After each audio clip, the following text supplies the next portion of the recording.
அந்த வட்டிக்கு எடுத்த அந்த பணத்தை கட்ட முடியாமல் அதன் மூலம் சிரமப்பட்டு அது இறுதியில் அறுதியாகி கடைசியில தேவையும் முடியல, நகையும் அவங்களுக்கு பேங்குக்கு போய் சேர்ந்து விடும்.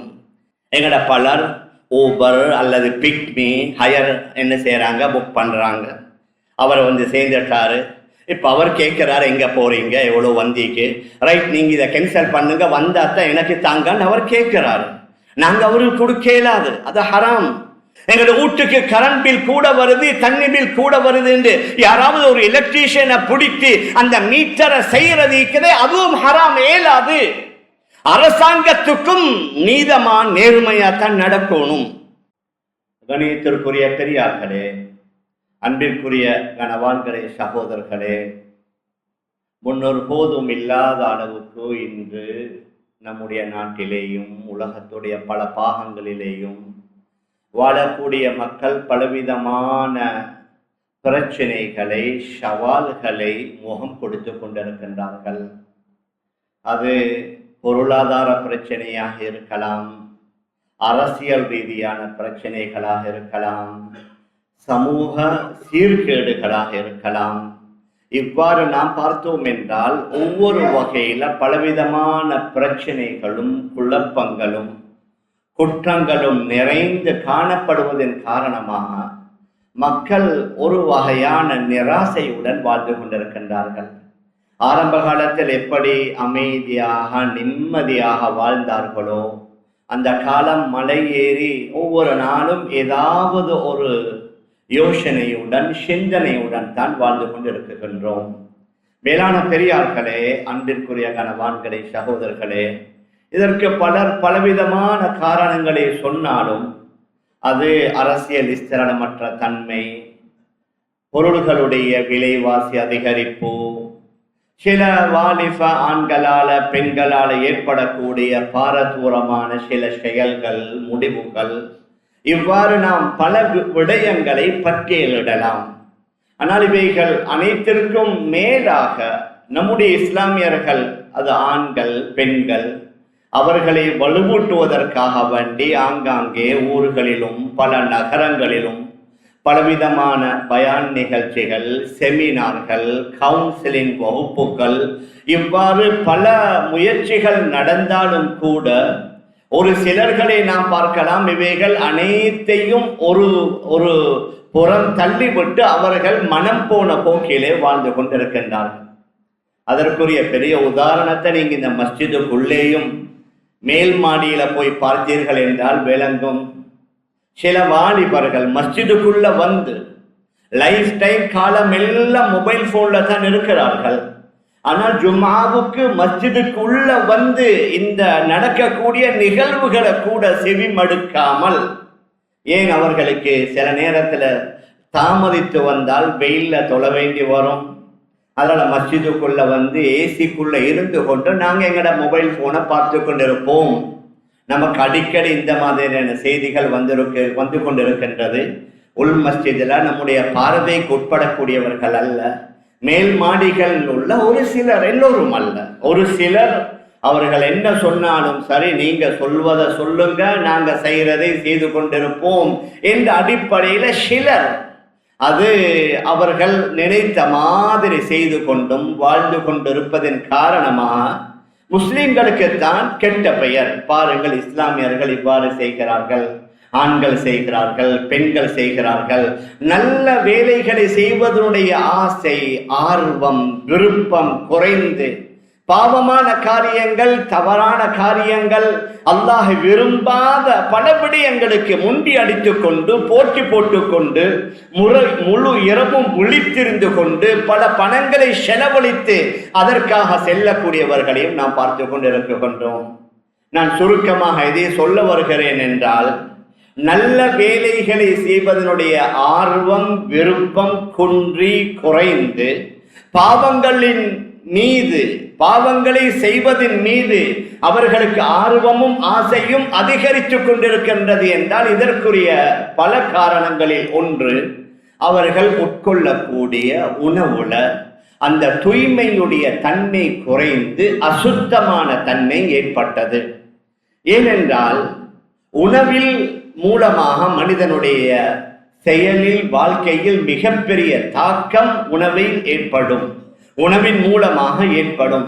அதனால குர்ஆன்ல பல இடங்களில் உங்களுடைய உணவுகளை சுத்தமாக வைத்துக் கொள்ளுங்கள்.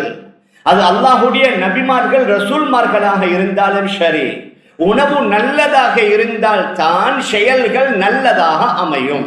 குர்ஆன் அல்லாஹ் கூறுகின்றான், யா அய்யுஹல்லதீன ஆமனூ குலூ மின் த்யய்யிபாத்தி மா ரஸக்னாகும் வஷ்குரூ லில்லாஹ். நாம் உங்களுக்கு வாழ்வாதாரமாக தந்ததில் தாராளமாக சாப்பிடுங்கள், ஆனால் சாப்பிட்டு விட்டு நீங்கள் எனக்கு நன்றி செலுத்துங்கள். நன்றி செலுத்துவது என்பது வெறும் வாயால அல்ல, நம்முடைய செயலால. பணம் இருந்தா பணத்தால, உடலுடைய ஆரோக்கியம் இருந்தா உடலுடைய ஆரோக்கியத்தால, நேரம் இருந்தா நேரத்தால அல்லாஹ்வுக்கு ஷுக்ர் செய்யணும். அல்லாஹ்வுக்கு ஷுக்ர் என்றால் அந்த நேரத்தை ஒதுக்கி, எப்படி நாம் தொழில் வியாபாரம் உத்தியோகம் செய்கிறோமோ அதே மாதிரி வணக்கங்களுக்காக, இபாதத்துகளுக்காக, ஜிக்ர் திலாவத்துகளுக்காக நேரத்தை ஒதுக்கி அவைகளில் நாம் ஈடுபட்டோம் என்றால் அதுவும் ஒரு நன்றியாகத்தான் மாறும். நபிமார்களையும் பார்த்து அல்லாஹ் கூறுகின்றான், யா அய்யுஹர் ருசுல் குலூ மினத் த்யய்யிபாத்தி வஅமலூ ஸாலிஹா. ரசூல்மார்களே, நல்லவைகளை சாப்பிட்டு விட்டு நல்லதை செய்யுங்கள். வஅமலூ ஸாலிஹான் என்ன? சாலிஹான நல்ல அமல்களை செய்யுங்கள். அப்படி என்றால் இதிலிருந்து நாம் என்ன விளங்கலாம் என்றால், நல்லதை சாப்பிட்டால் தான் நல்ல அமல்களை செய்யலாம்.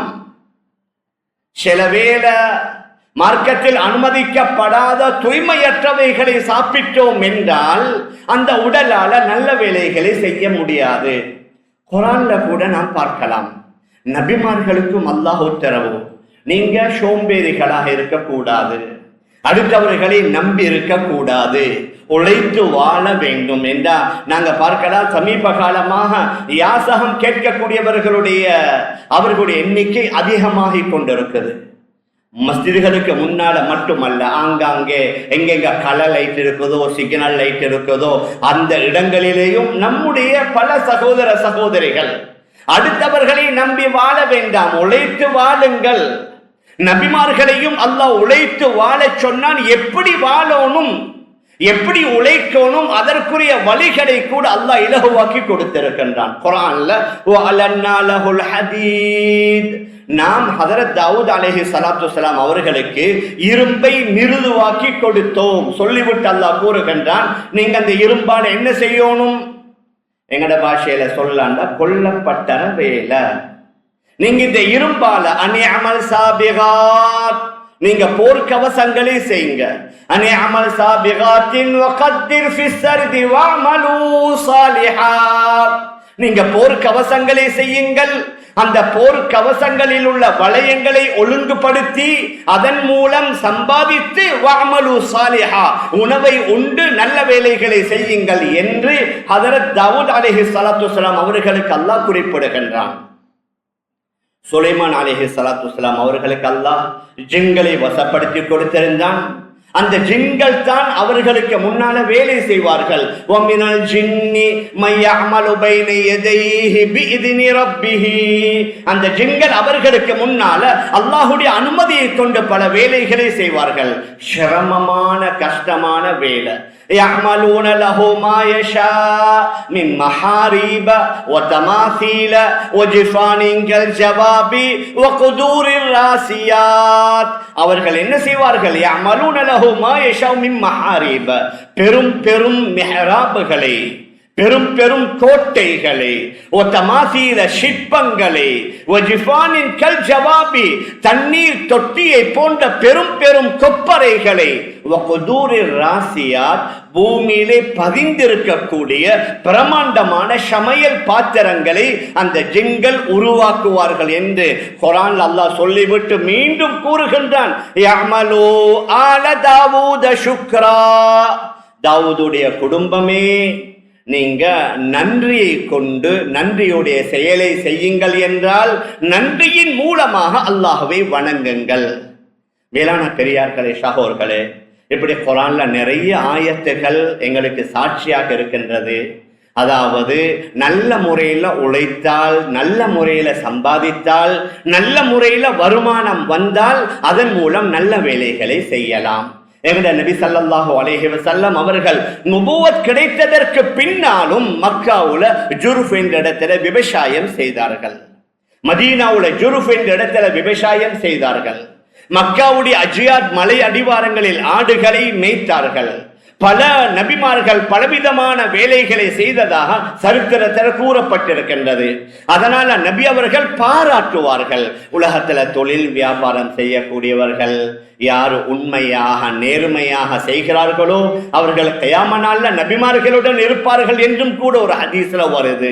இன்னும் ஒரு ஹதீஸ்ல சொன்னார்கள், கொடுக்கல் வாங்கலில் ஈடுபடக்கூடிய 2 பேருமே அல் பையானி பில் ஹியாரி மாலம் யதஃபர்ரகா, அந்த சபையிலிருந்து பிரியாத வரைக்கும் 2 பேருக்குமே சம்மதம் இருக்குது. ஒன்று வியாபாரத்தை செல்லுபடியாக்கலாம், விருப்பம் இல்லாட்டி அதை கேன்சல் பண்ணலாம்.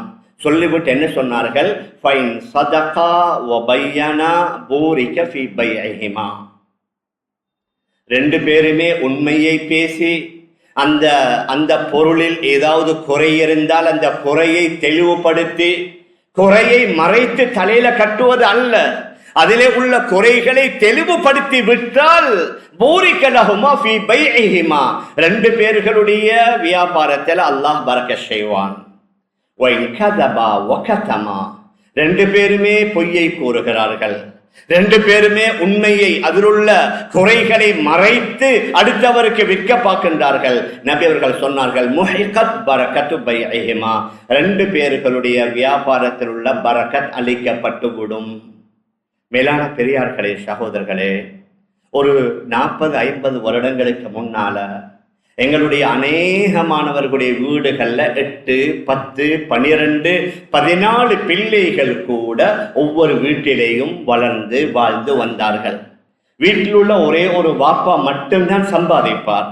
எக்ஸ்போர்ட்டும் இல்லை, இம்போர்ட்ஸும் இல்லை, பெரிய வெளிநாட்டு பயணங்களும் இல்லை, சாதாரணமான கூலி வேலை.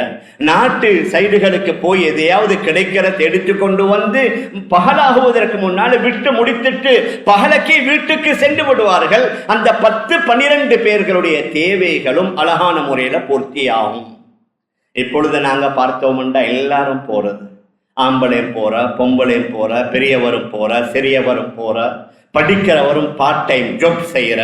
இவ்வாறு இந்த அளவுக்கு வருமானம் வந்தும் யார்கிட்ட கேட்டாலும் கொஞ்சம் கஷ்டமா தான் இருக்குது, நெருக்கடியா தான் இருக்குது, சிக்கலா தான் இருக்குது. ஏன்? மேலான பெரியார்களே, சகோதரர்களே, எங்களுடைய வருமானத்தில் எங்கேயோ ஒரு ஓட்டை, எங்களோட வருமானத்தில் எங்கேயோ ஒரு இடத்துல ஒரு தவறு இருக்குது.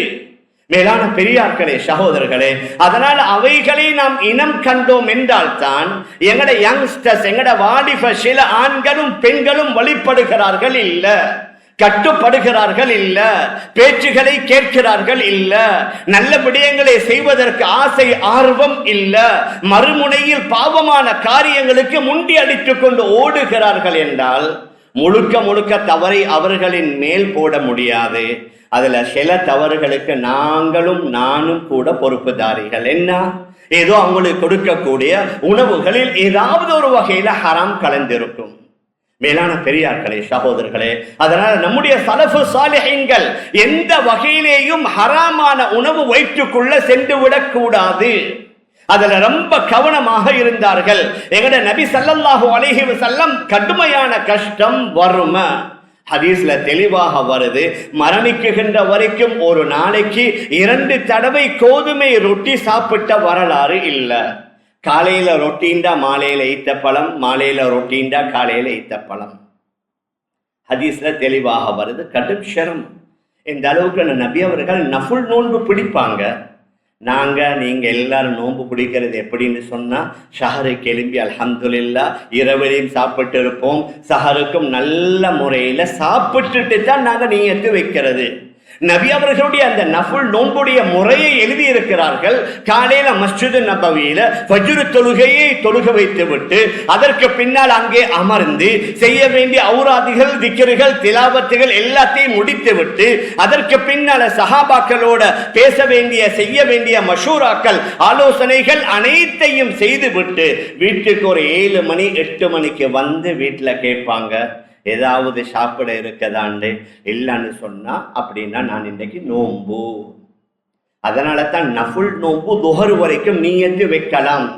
ஃபர்தான நோன்புடைய நீயத்தை தான் இரவையிலே வைக்கணும். ஃபஜ்ருக்கு முன்னால நஃபுல் சுன்னத்தான நோன்புகளை துஹர் வரைக்கும் வைக்கலாம். நபியுடைய இந்த ஹதீஸை வைத்து அப்படின்னா நபி அவர்கள் நோன்பு பிடித்ததே சாப்பிட்டு விட்டு இல்ல, சாப்பிட கிடைக்காமல் ஒன்றும் இல்லாத நேரத்தில் தான் நோன்புடைய நீயத்தை வைத்தார்கள்.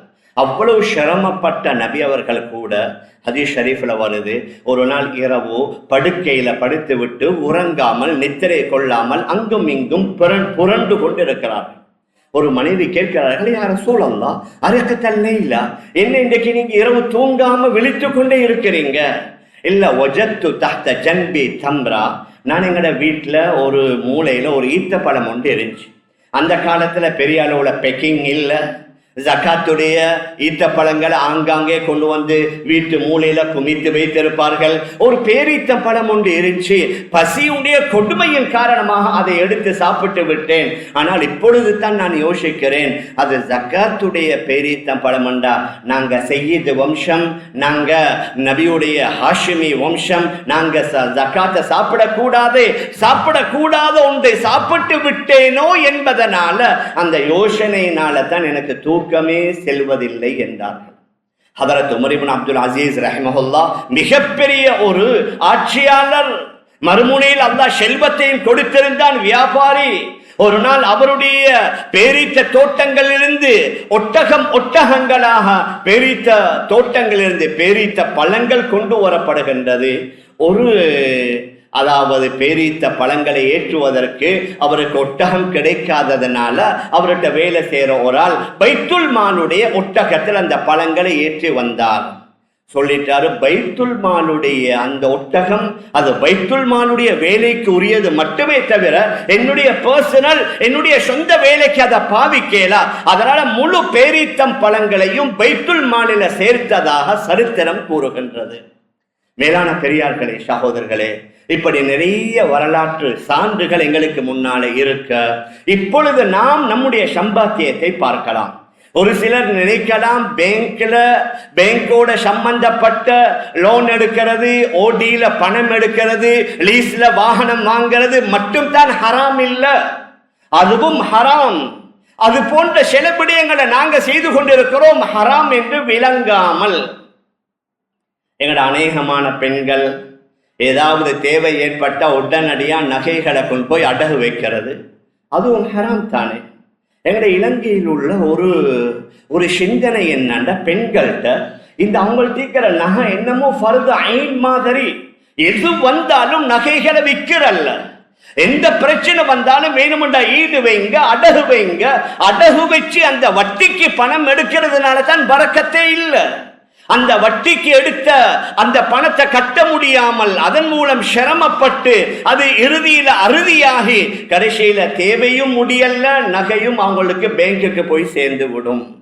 மேலான பெரியார்களே, சகோதரர்களே, பெரியவர்கள் பெரிசா செய்யறாங்கண்டா சிறியவர்கள் ஷெரிஷாக செய்யறாங்க. நாங்க ஒவ்வொருவரும் பார்க்கணும், எங்களோட வருமானத்துல எங்க ஹராம் கலக்குது. நாங்க ஒவ்வொரு நாளும் இங்க பெற்றால நிறைய வியாபாரிகள் இருக்கின்றோம். நாங்க ஒவ்வொருவரும் எங்களோட வியாபாரத்தை ரீசெக் பண்ணணும். வருடம் நாங்க கணக்கு பார்க்கின்றோம் ஜகாத் கொடுப்பதற்கு. அது மாத்திரமல்ல, ஒவ்வொரு வருடமும் எங்களுடைய பிசினஸ்ல ஏதாவது ஹராம் கலந்திருச்சா அல்லது 100க்கு 100 நாங்க ஹலாலாக செய்கிறோமா என்று அடிக்கடி நாங்க செக் பண்ணணும். எங்களோட பல சகோதரர்கள் சைனாக்கு போறாங்க. இப்பொழுது அங்க போய் ஃபேக்டரியுடைய ஓனர்கிட்ட அவங்களுக்கு தேவையான பொருள்களை ஆர்டர் பண்றாங்க. அது டெக்ஸ்டைலாக இருக்கலாம், டைல்ஸ் அல்லது பாத்ரூம் எசசரிஸ் அல்லது பிளாஸ்டிக் அல்லது ஹார்ட்வேர், எக்கச்சக்கமான பொருள்கள் வெளிநாட்டிலிருந்து இப்பொழுது வந்து கொண்டு இருக்குது. இவங்க அங்க போய் அந்த ஓனர்கிட்ட, அந்த ஃபேக்டரியுடைய ஓனர்கிட்ட சொல்றது, நீங்க என்ன செய்யுங்க, இந்த பிராண்ட் இந்த பேரை போட்டு இதை அடிச்சுட்டாங்க. உண்மையிலேயே சில பொருட்கள் அது இங்கிலீஷ்ல அல்லது மேட் இன் ஜப்பான் என்று இருக்கும். ஆனா இவங்க சொல்ற பரவாயில்லை, நீங்க அடிங்க, நீங்க இதை அடிங்க. அவங்க சொல்றது என்ன, நாங்க கொண்டு வந்து விற்கிறோம், இது ஜப்பான் என்று அடிச்சாலும் இது ஜப்பான் இல்ல. நீங்க ஒரு ஆளுக்கு விற்பீங்க, ஆனா எல்லாத்துக்கும் உங்களால சொல்லேடுமா? மேலான பெரியார்களே சகோதரர்களே, அதே மாதிரி 100% வெளிரங்கத்துல ஆனா மெட்டீரியல் மாற்றப்பட்டிருக்கும். அங்குள்ள மூலப்பொருள் வேலை, ஜப்பான்ல உள்ள மூலப்பொருள் வேலை, இங்க சைனாவில் உள்ள மூலப்பொருள் வேற. ஆனா நிறைய பேர் நினைக்கிறாங்க இது பிரச்சனை இல்லை. மேலான பெரியார்களே, அன்பிற்குரிய கணவான்களே சகோதரர்களே, ஆனால் அவர்கள் இவர்களுக்கு எதிராக வழக்கு போடலும். ஆனா இப்ப எத்தனை பேருக்கு தான் வழக்கு போட ஆரம்பிச்சு அவங்களோட தொழிலே வழக்காத்தான் பேய்த்திரும். உலகத்துல எத்தனை நாடுகள்ல, எத்தனை நகரங்கள்ல, எத்தனை மூல முடுக்குகள்ல யார் யாருக்கு எப்படி எப்படி விருப்பமோ அவங்க என்ன செய்யறாங்க, அந்தந்த கம்பெனியில பேரை போட்டு வந்து அடிச்சு கொடுக்கறாங்க. மேலான பெரியார்களே சகோதரர்களே, இன்னும் சிலர் மார்க்கெட்ல விலையை குறைச்சு கொடுக்கணும்னு அங்குள்ள குவாலிட்டியை குறைக்கிறாங்க. நீங்க கொஞ்சம் குறைச்சு போடுங்க. உதாரணமாக ஒரு மூலப்பொருள் 80-20 வரணும், அதுல 70 நீங்க போடுங்க, பொறுமதியானத்தை 70 ஆக்குங்க, பொறுமதி குறைந்ததை நீங்க கூட்டி போடுங்க. அப்படின்ற என்ன, எங்கட பஜார்ல விற்கிறவனை விட நான் விலையை குறைத்து கொடுக்கலாம் என்பதற்காக வேண்டி செய்கிறார்கள்.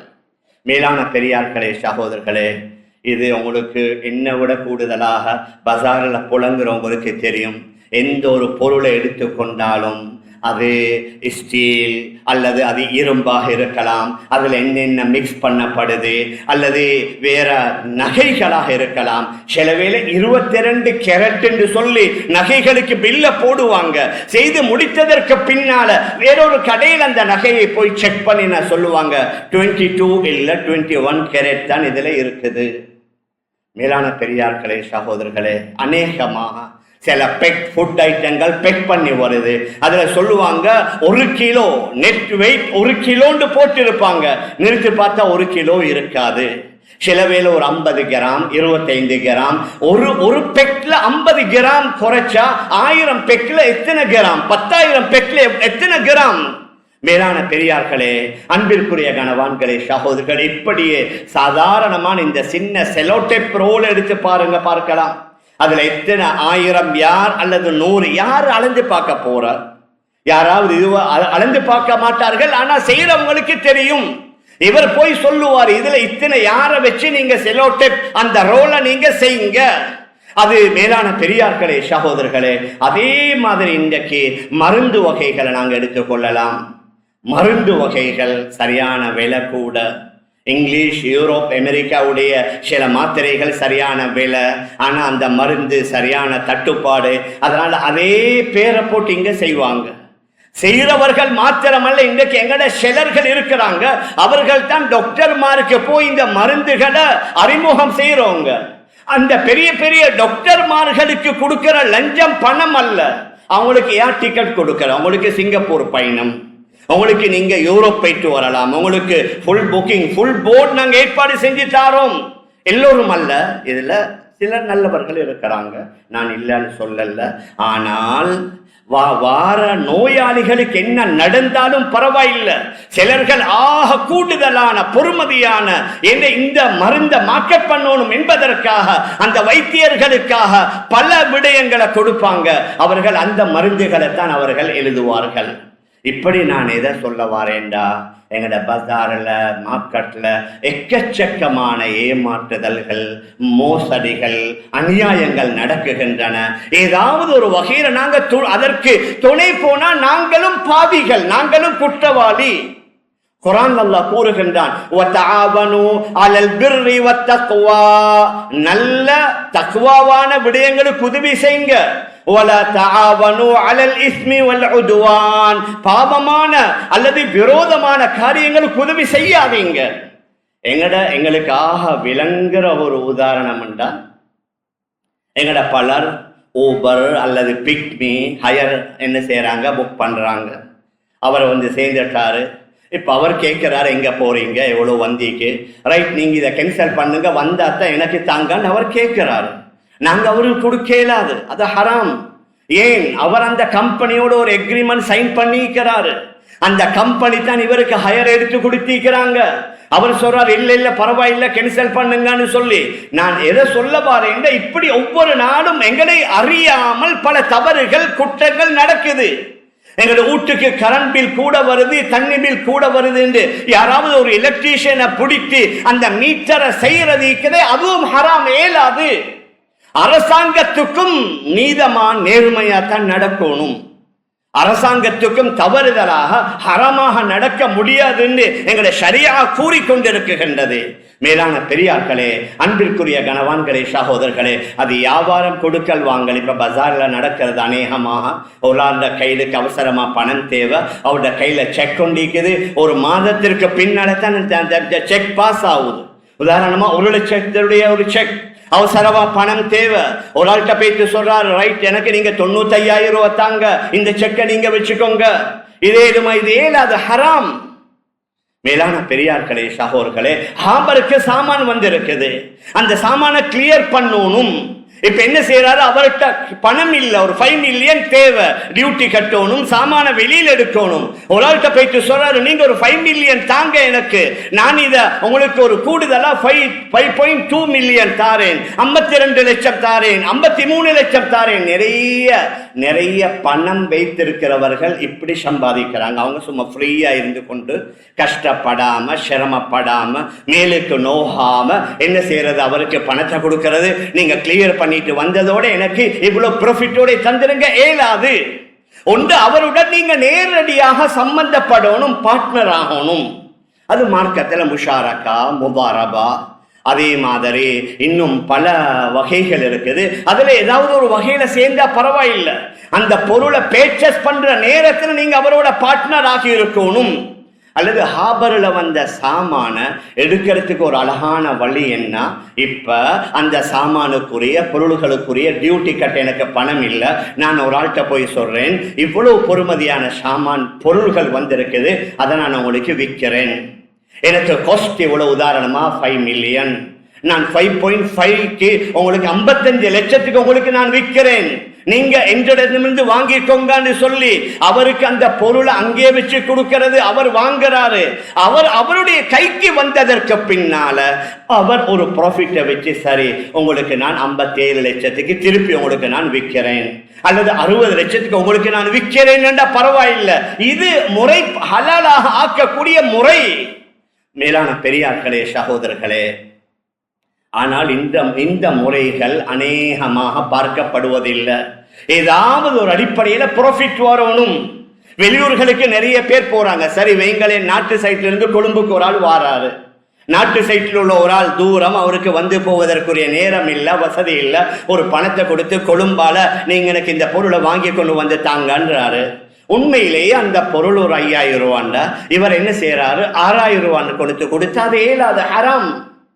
அல்லது அந்த கடையில போய் நீங்க இந்த 5,000 ரூபாய் பொருளுக்கு 6,000 ரூபாய் பில் போட்டு தாங்கன்னு கேட்க கடைக்காரனும் கொடுக்கலா, பாதுகாத்துக்கு உதவி செய்யலா.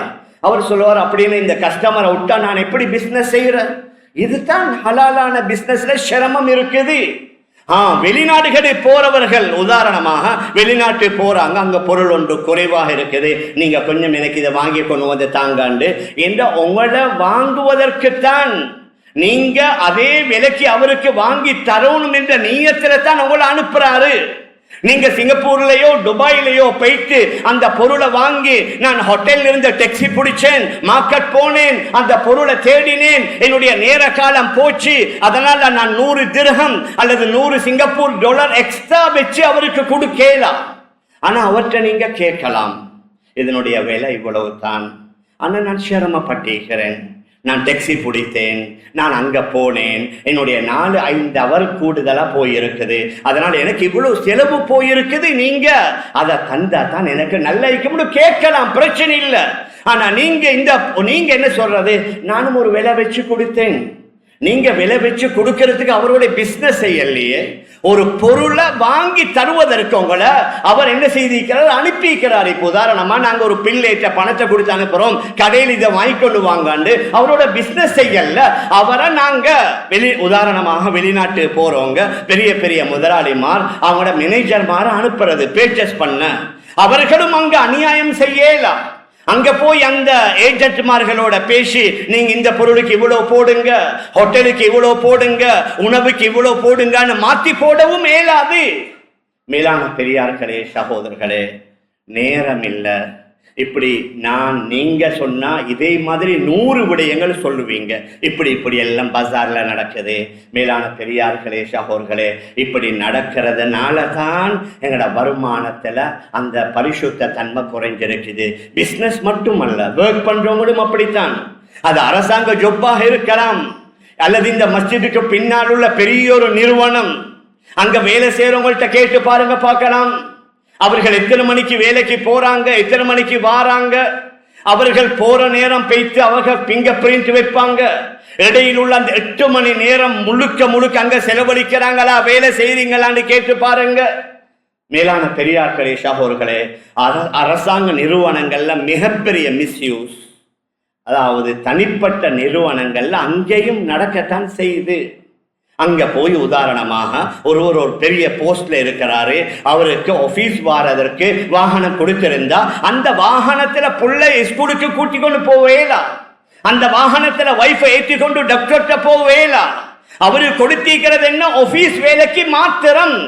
ஆனா அனுமதி கொடுத்திருக்கிறாங்க, நீங்க உங்களோட பர்சனல் வேலை செய்யலாம் இருந்தா பிரச்சனை இல்லை. நான் எதை சொல்ல வாரேன்னு சொன்னா, அது தனிப்பட்ட கம்பெனி, அது பாடசாலை அல்லது மதரசா, எதுவாக இருந்தாலும் சரி, அங்க எங்களுக்கு எப்படி எக்ரிமெண்ட் 8 மணி நேரம் 8 மணி நேரம் முழுமையாக கொடுக்கப்படணும். ஒரு பீரியடுக்கு 45 நிமிஷம் அந்த பாடம் நடத்தி கொண்டு இருக்கும் பொழுது மொபைல் போன் வந்தா கூட ஆன்சர் பண்ணேலா. ஏன்? அந்த நேரம் அந்த மாணவர்களுக்குரியது. அதனால தான் வெளிநாடுகள்ல ரொம்ப கண்டிப்பு, மொபைல் போனை உள்ளுக்கு கொண்டு வரவே இல்லை. செக்யூரிட்டி கார்டுல கொடுத்துட்டு தான் போகணும், வேலை முடிச்சுட்டு போகும்போது தான் எடுத்துக்கொண்டு போகணும். மேலான பெரியார்களே, சகோதரர்களே, ஆனா பெரிய கை சேதம் என்னாண்டா, இங்க மேலிருந்து கீழ் உள்ளவங்க எல்லாரும் இவங்க என்ன சொல்றீங்க, மேலுள்ளவங்க செய்யறாங்களே, அல்லாட்ட சரி வராது. எங்களுக்கு மேலுள்ளவர் தவறு செய்ததுனால நான் செஞ்சேன் என்று சொல்ல இயலாது. அவருடைய தவறு அவருடன், நான் நல்ல முறையில் நான் நடக்கணும். மேலான பெரியார்களே, சகோதரர்களே, இன்னும் ஒரு முக்கியமான விடயம், நேரம் இல்லை, ஆனால் அதையும் கொஞ்சம் ஞாபகப்படுத்தினால் நல்லம். எதை சொல்ல வரோம்னு எங்கட கொடுக்கல் வாங்கல் வியாபாரத்துல நான் சொன்ன அடிப்படையில ஹராம் கலக்கேலா. எங்களோட உத்தியோகம், எங்களோட ஜாப், எங்களோட ஒர்க் பண்ற இடங்கள்ல அந்த நேரம் கொடுக்கப்படக்கூடிய வேலை முழுமையாக கணிக்கப்படணும், அதுவும் முக்கியம். அதோட சேர்ந்தது தான் நாங்க ஹலாலான உணவை வெளியில வாங்கினாலும் அந்த உணவுடன் யாரு சம்பந்தப்படுகிறார்களோ அவர்களும் பாவங்களை விட்டும் தூய்மையாக இருக்கணும். எந்த பாவிகள் அதுல சம்பந்தப்பட்டா அந்த உணவுல எஃபெக்ட் ஏற்படும். இதுக்கு உங்களுக்கு லேசான ஒரு உதாரணம் தான் நபியுடைய ஹதீஸ் வருது. ஒருவர் வீட்டுக்கு வாராரு, வீட்டுக்கு வரும் பொழுது துஆ ஓதிக்கொண்டு வீட்டுக்குள்ள வரணும், சாப்பிடும் பொழுது பிஸ்மில்லா சொல்லணும். அந்த ஹதீஸ்ல வருது, வீட்டுக்குள்ள வரும் பொழுது அவர் துஆ ஓதாமல் வாராரு, சாப்பிடும் பொழுது பிஸ்மில்லா சொல்லாமல் சாப்பிடுகின்றார். ஷைத்தான் கூறுகின்றான், அத்ரக்துமுல் மபீத வல் அஷா ஃபீ ஹாதல் பைத், இந்த வீட்டில் இரவு சாப்பாட்டிலையும் நீங்க கலந்து கொள்ளலாம், இவருடைய வீட்டில் இரவு தங்கியும் கொள்ளலாம். ஏன்? உள்ள வரும் பொழுது நீங்க துஆ ஓதாததுனால உங்களோட வீட்டில் ஷைத்தான் இரவு தங்குகின்றான். சாப்பிடும் போது பிஸ்மில்லா சொல்லாததுனால உங்களோட சாப்பாட்டுல ஷைத்தான் கலக்கிறான். அதைக்கு மேலால இன்னும் ஒரு ஹதீஸ் வருது, கணவனும் மனைவியும் உடலுறவுல ஈடுபடும் பொழுது கணவன் ஓத வேண்டிய துஆவை ஓதாவிட்டால் மனைவியுடன் ஷைத்தானும் சேர்ந்து உடலுறவுல ஈடுபடுவதாக நபியுடைய ஒரு ஹதீஸ். மேலான பெரியார்களே, சகோதரர்களே, வீட்டுக்குள்ள வரும் பொழுது துஆ ஓதாததுனால, சாப்பிடும் போது பிஸ்மில்லா சொல்லாததுனால, மனைவியுடன் சேரும் பொழுது ஓத வேண்டிய துஆவை ஓதாததுனால ஷைத்தான் அங்கு நம்முடைய வீட்டில உணவுல அவன் பங்கு கொள்கின்றான் என்றால், சாப்பாடு சமைக்கிறவர் பிஸ்மில்லா சொல்லாவிட்டால் அந்த உணவிலையும் ஷைத்தான் சேர்ந்து கொள்கின்றான். அபூ தாவூதுடைய திர்மிதியுடைய ஹதீஸ், இன்ன ஷைத்தான யஸ்தஹில்லு தஆம அல்லா யுذكر இஸ்முல்லாஹி அலைஹி, எந்த உணவுல அல்லாஹ்வுடைய பெயர் சொல்லப்படலையோ அந்த உணவுல ஷைத்தானும் சேர்ந்து கொள்கின்றான். நான் எதை சொல்ல வாரேன்டா, இன்றைக்கு நாங்க சரி ஹலாலாக சம்பாதிக்கிறோம், வீட்டில் வைஃபு கொஞ்சம் ஓய்வு கொடுக்கணும் என்று சொல்லி இன்றைக்கு நிறைய ஸ்ட்ரீட் ஃபுட்ஸ் வந்திருக்குது. ரெஸ்டாரண்ட்காரவங்க யாரும் கோபித்துக் கொள்ள வேணாம், நான் மார்க்க சட்டத்தை கூறுகின்றேன். நிறைய ஸ்ட்ரீட் ஃபுட்ஸ் வந்திருக்குது. நைட்ல எந்த கடைக்கு போனாலும் சரி அங்க ஃபுல் பெக்கா இருக்குது, ஃபுல் கிரௌடா இருக்குது. முந்தைய ஒரு காலத்துல பெண்கள் போக மாட்டாங்க. இன்றைக்கு ஆண்கள் பெண்கள் எல்லோருமாக சேர்ந்து அவங்க சரிக்கு சமம் ஆண்களை மாதிரி உட்கார்ந்து சாப்பிடுற, இஸ்லாமிய பெண்கள் உட்கார்ந்து சாப்பிடுற ஒரு கலாச்சாரம் வந்துருச்சு. அங்குள்ள அந்த உணவை சமைக்கிறவர்கள் யாரு? நான் எங்கட இஸ்லாமிய ஓனர்களை வச்சு தான் பேசுகின்றேன். முஸ்லிம் அந்த ரெஸ்டாரண்ட் அந்த கடைகளுக்குரிய சொந்தக்காரன் முஸ்லிம்களாக இருந்தா அவர் டைமுக்கு வாராரா, வேலை செய்யறாரா, மட்டுமல்ல சுபஹ் தொழுதாரா, ஃபஜ்ர் தொழுதாரா, ஐஷாவை தொழுதாரா, அவருடைய சமையலை ஆரம்பிக்கும் பொழுது அவர் பிஸ்மில்லா சொன்னாரா? என்ன நபியுடைய ஹதீஸ். யாரு பிஸ்மில்லா சொல்லாமல் அவருடைய உணவுல ஷைத்தானு பங்கு கொள்கின்றான். மேலான பெரியார்களே, சகோதரர்களே, வெளியிலிருந்து உண்ணக்கூடிய அநேகமான அந்த உணவுகளின் மூலமாகத்தான் அமல்களில் உள்ள ஆசை குறைந்து பாவங்களின் மீது விருப்பம் ஏற்பட்டு விட்டால் அது பொய்யாக ஆகாது.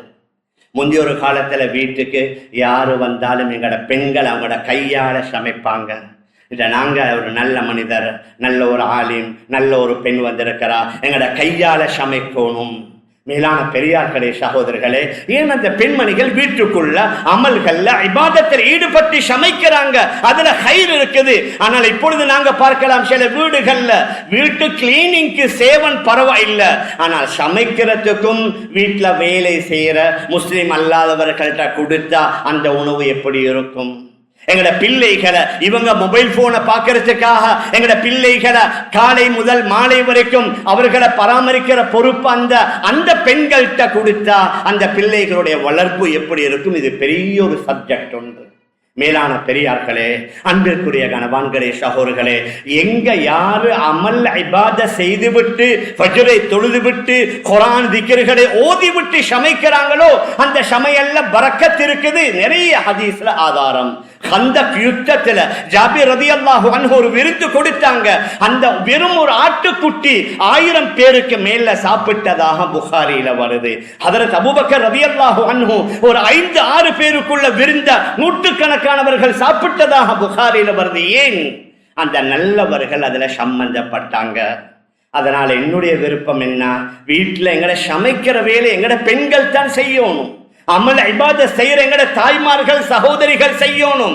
சமைக்கிற வேலையை வேலை செய்யறவர்கள்ட்ட கொடுக்கறல்ல. அதே மாதிரி தான் வெளி சாப்பாடுகளை இயன்ற அளவு குறைத்து நாங்க வீட்டுல செய்து அதை சாப்பிட்டோம்டா அதுல ஹைர்கள், அதுல பரக்கத்துகள், பல நலவுகள் அதுல இருந்து கொண்டிருக்குது. எந்த அளவுக்குண்டா லேசி நாங்க பார்க்கலாம். ஜமாத்துல போற சகோதரர்கள் அவர்கள் யாரும் செஃப் போறல்ல, சாதாரணமான மக்கள் ஜமாத்துல. ஆனா 5 நேரம் மஸ்ஜிதுக்குள்ள தொழுகிறாங்க, குர்ஆன் ஓதுறாங்க, ஜிக்ர் செய்யறாங்க, தாலீம்ல உட்கார்றாங்க. அவங்க சமைச்ச சாப்பாட்டை சாப்பிட்டு பாருங்க, நல்ல டேஸ்ட். எல்லாம் முழுமையாக சாதனமும் போடல, ஏதோ கிடைக்கிறத போட்டிருப்பாங்க.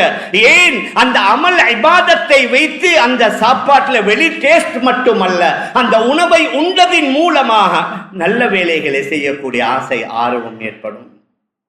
மேலான பெரியார்களே, அன்பிற்குரிய கணவான்களே, சகோதரர்களே, அதனால் நான் ஆரம்பத்தில் சொன்னேனே, சில வாலிபர்களோ ஆண்களோ பெண்களோ ஆர்வம் இல்லை, ஆசை இல்லை, நல்ல அமல்கள் செய்ய விருப்பம் இல்லை, உம்மா வாப்பாவுடைய பேச்சை கேட்டு மதிச்சு நடக்கிறது இல்லை, பாவங்களின் பக்கம் வேகமாக செல்கிறார்கள் என்றா அதில் எங்களையும் ஒரு மிஸ்டேக். என்ன? நாங்கள் சம்பாதிக்கிறதுல, எங்களுடைய வருமானத்தில், எங்களோட உத்தியோகத்தில், நாங்கள் ஈடுபடுற கொடுக்கல் வாங்கல் வியாபாரத்தில், அல்லது நாங்கள் சமைக்கப்பட்ட உணவை வாங்கி வார அதுல எங்கேயோ ஒரு இடத்துல ஏதோ ஒரு தவறு நடந்து விட்டால், அதுல ஷைத்தானும் சேர்ந்து விட்டால் அதில் உள்ள பரக்கத்துகள் குறைந்துவிடும். இந்த விடயங்கள்ல மேலான பெரியார்களே, சகோதரர்களே, நாங்களும் மிகவும் கவனமாக இருந்து எங்களோட பிள்ளைகளுக்கும் அடிக்கடி ஞாபகப்படுத்தி வளர்த்தோம் என்றா இன்ஷா அல்லாஹ் நல்ல பிள்ளைகளாக வருவாங்க. நாங்க சொல்ற பேச்சை கேட்டு நடக்கக்கூடியவர்களாக மாறுவாங்க. அந்த அடிப்படையில் நாங்க வாழ்வதற்கு எல்லாம் வல்ல அல்லாஹ் நம் அனைவரும் அனைவர்களுக்கும் தௌஃபீக் செய்வானாக. ஆகவே யா அல்லாஹ் நம் எல்லோருடைய பாவங்களை மன்னிப்பாயாக. நம்முடைய பெற்றோர்கள், உற்றார்கள், உறவினர்கள், முழு உலகத்தில் உள்ள அனைத்து இஸ்லாமிய ஆண்கள் பெண்களுடைய பாவங்களை மன்னிப்பாயாக. யா அல்லாஹ் ஹலாலான வருமானம், ஹலாலான சம்பாத்தியம், ஹலாலான அனைத்தையும் தந்து சகல விதமான ஹராம்கள் இருந்து நம் எல்லோரையும் பாதுகாப்பாயாக. குறிப்பாக பிலஸ்தீனத்தில் வாழக்கூடிய அந்த எங்களுடைய உறவுகளை நீ பாதுகாப்பாயாக. அதாவது அங்கே யுத்தம் மற்ற போர் சூழலற்ற ஒரு சூழலை ஏற்படுத்தி வைப்பாயாக. அவர்கள் இழந்ததை விட சிறந்ததை கொடுப்பாயாக. அமைதியான நிம்மதியான ஒரு வாழ்வை அவர்களுக்கு கொடுப்பாயாக. ரப்பே ரஹ்மானே, நம் எல்லோருடைய முடிவை நல்ல முடிவாக ஆக்கி நம் அனைவர்களுக்கும் ஜன்னத்துல் ஃபிர்தௌஸ் என்ற சுவர்க்கத்தை தந்திருவாயாக. ஆமீன் ஆமீன் யா ரப்பல் ஆலமீன். பிரஹ்மதிக யா அர்ஹமர் ராஹிமீன். வல்ஹம்துலில்லாஹி ரப்பில் ஆலமீன்.